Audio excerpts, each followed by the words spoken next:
नमस्कार, मैं डॉक्टर रमाकांत शर्मा आज उपस्थित हूं एक ऐसा विषय जो सबको महसूस हो रहा है। क्या आप भी नोटिस करते हैं कि आपको बात बात पर गुस्सा आने लग गया है? आप अचानक किसी पर भी गुस्सा कर देते हैं। आपको कोई कुछ भी कहे, आपको उस पर क्रोध ही आता है। आपको लगने लग गया है कि आपकी बात कोई समझ क्यों नहीं रहा है।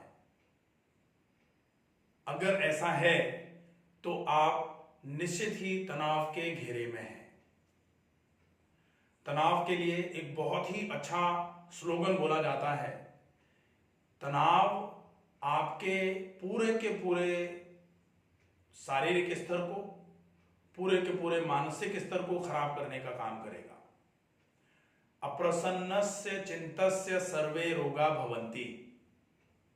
अप्रसन्नता और चिंता सारे के सारे रोगों के लिए मूल जड़ का काम करती है।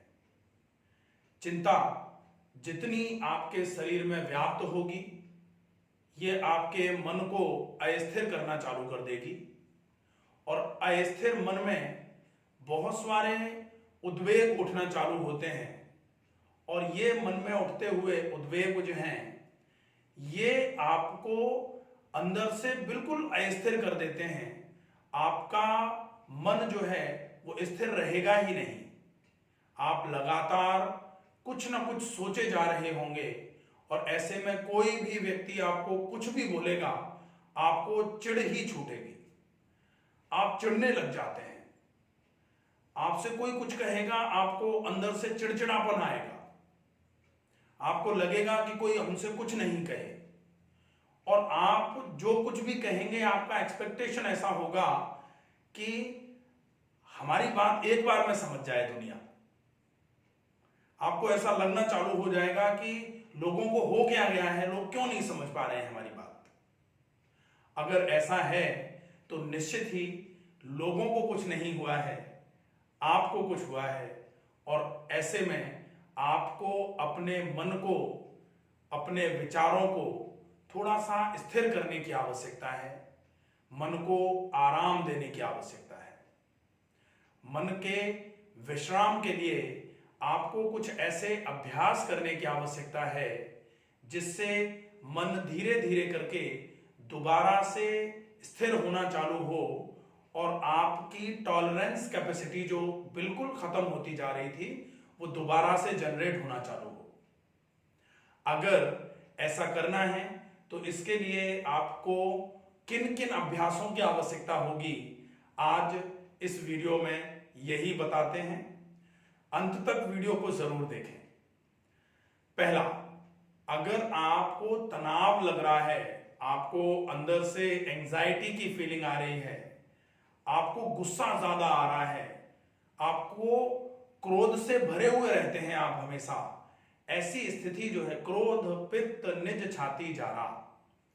क्रोध और पित्त जो है ये आपके शरीर के लिए सबसे बड़े दुश्मन माने जाते हैं।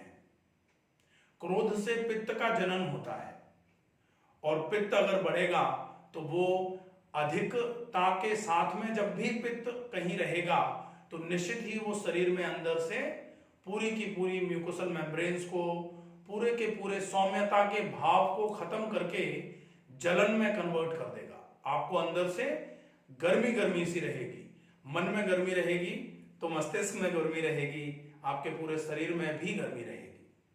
इसको बैलेंस करने के लिए आपको सबसे पहला काम जो करना है, ज्यादा मात्रा में शीतल जल का प्रयोग। जल की तासीर तो वैसे शीतल ही होती है, लेकिन लोग आजकल क्या करते हैं, पानी को गर्म करके पी रहे हैं, पानी को तावे के बर्तन में रख के पी रहे हैं। अगर ऐसा कर रहे हैं तो निश्चित ही आपको इससे बचने की आवश्यकता है। आप शीतल जल का प्रयोग करें, मतलब सादा तापमान का पानी पिए। गर्मियों में मटके का पानी पी सकते हैं, सर्दियों में और बरसात में कांच के बर्तन में रखे हुए पानी का उपयोग करना चाहिए। अगर पानी आप अच्छी मात्रा में पिएंगे तो तो निश्चित ही धीरे धीरे करके पानी की शीतलता आपके शरीर को शीतल प्रकृति प्रदान करेगी, और शरीर में जितनी शीतल प्रकृति आएगी, शरीर की गर्मी का भाव जो है उतना ही कम होना चालू होगा। गर्मी शरीर में से निकलना चालू होगी, शीतलता शरीर में प्रवेश करेगी, धीरे धीरे करके आपके तनाव का स्तर स्वतः ही गिरना चालू हो जाएगा। दूसरे नंबर पर आपको भोजन में सात्विक प्रकृति का भोजन करने की आवश्यकता है। सात्विक प्रकृति का भोजन आप लौकी, तोरई, टिंडा, गाजर, कद्दू ऐसी सब्जियों का उपयोग करें जिनकी प्रकृति बिल्कुल सात्विक है। सात्विक प्रकृति का भोजन आपके शरीर में सतो गुण की वृद्धि करवाएगा, और जैसे जैसे हमारे शरीर में सात्विक गुण बढ़ेंगे, निश्चित ही तनाव धीरे धीरे करके स्वतः ही निकलना चालू होगा। गुस्सा, क्रोध का भाव जो है वो निश्चित ही धीरे धीरे करके निकलना चालू हो जाएगा। इसके अलावा आपको ध्यान में रखना है, आप ताजे फलों का उपयोग करें, ताजी सब्जियों का सलाद ज्यादा मात्रा में लें। ये सतो गुण से युक्त आहार आपके लिए आपके तनाव को बैलेंस करवाने का काम करेगा। इसके बाद में आती है बारी जीवनचर्या। जीवनचर्या में आप थोड़ा सा ध्यान रखें कि आपका जो दिनचर्या है, आपकी जो पूरी की पूरी दिन का आपका रूटीन जो है, उस दिन के रूटीन को एक अच्छी दिनचर्या के रूटीन के हिसाब से यापन करना चालू करें। सवेरे जल्दी जागें, रात को जल्दी सोया करें, दिन में व्यायाम करें, नियमित समय पर संतुलित भोजन करें। अगर आप ये करते हैं तो निश्चित ही एक अच्छी दिनचर्या का उपयोग भी आपके तनाव को धीरे धीरे करके कम करना चालू करता है। इसके बाद बारी आती है, आप प्राणायाम या व्यायाम कौन सा कर सकते हैं। तो इस तनाव के भाव में प्राणायाम में अगर हम देखें तो प्राणायाम में चंद्र अनुलोम विलोम, चंद्र भेदी, शीतली, शीतकारी, भ्रामरी और दीर्घ श्वसन, ओमकार का उच्चारण, ये प्रैक्टिसेस जो हैं ये आपकी बहुत हेल्प करती हैं। प्राणायाम करने के पहले अगर आप आसन करते हैं तो आसन में स्थिरम सुखम आसनम, आसन स्थिर होकर के सुख की अनुभूति करते तक आपको किसी भी आसन को रोकना है। आप किसी भी आसन में अपने शरीर को कुछ समय के लिए रोकने का प्रयास जितना करेंगे, प्रयत्न शैथिल्यम अनंत समापतिभ्याम, शिथिलता का अभ्यास ज्यादा समय के लिए ये जो होगा ये आपके शरीर में निश्चित ही स्थिरता लेकर आएगा। और कहा जाता है शरीर स्थिर तो मन स्थिर, और स्थिर मन में क्रोध का भाव अपने आप ही कम होना चालू हो जाता है।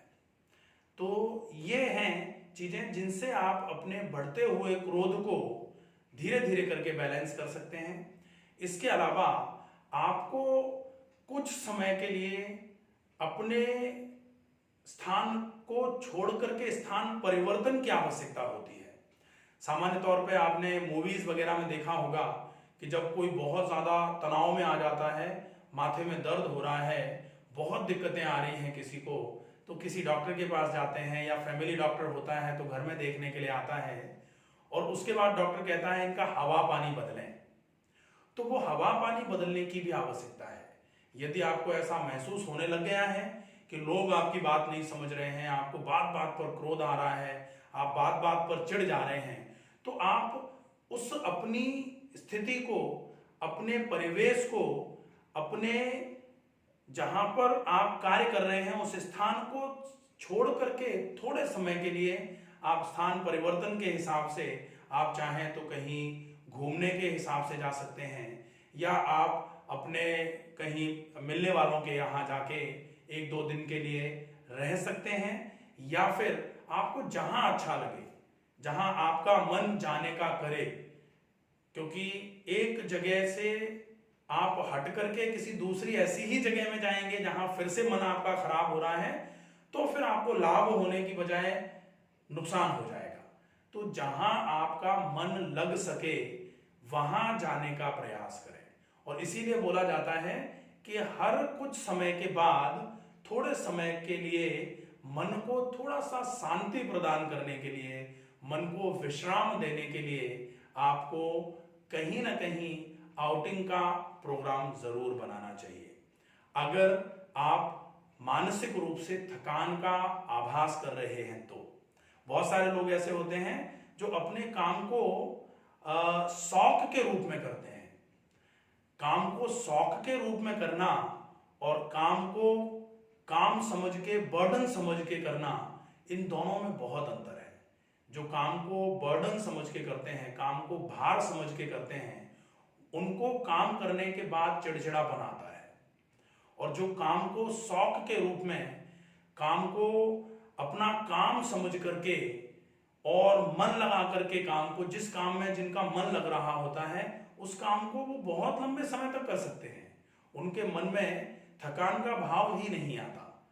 तो सामान्य तौर पर तो बोला भी ये जाता रहा है कि आप अपना कार्य स्थान और कार्य प्रणाली वही चुने जो आपको समझ में आती है, जहां आपको संतुष्टि है।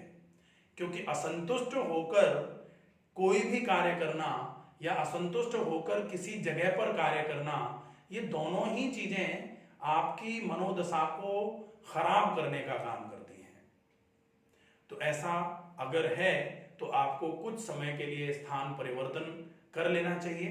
स्थान परिवर्तन के बाद जब आप देखते हैं कि लोग 2 दिन की 3 दिन की छुट्टियां जब करके आते हैं, तो उसके बाद उसी जगह पे आने के बाद उनके कार्य को करने में जो मन लगना चालू होता है वो अच्छा लगना चालू हो जाता है। क्योंकि आप कहीं बाहर से आए हैं, आप एक ही व्यवस्था से थोड़ी देर के लिए घूम के टहल के अपने मन को थोड़ा सा बदल करके आए हैं, तो फिर आपको निश्चित ही मन की जो मनोदशा थी, जिसकी वजह से आपको चिड़चिड़ापन आ रहा था, जिसकी वजह से आपको बात बात पर गुस्सा आ रहा था, उसमें कमी आना चालू हो जाती है।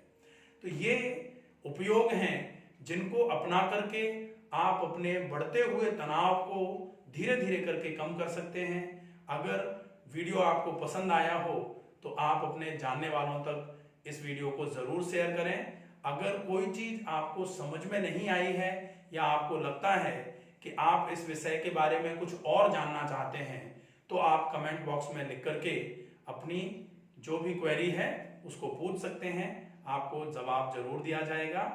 अपना ध्यान रखें, अपनों का ध्यान रखें, स्वस्थ रहें, सुरक्षित रहें। धन्यवाद।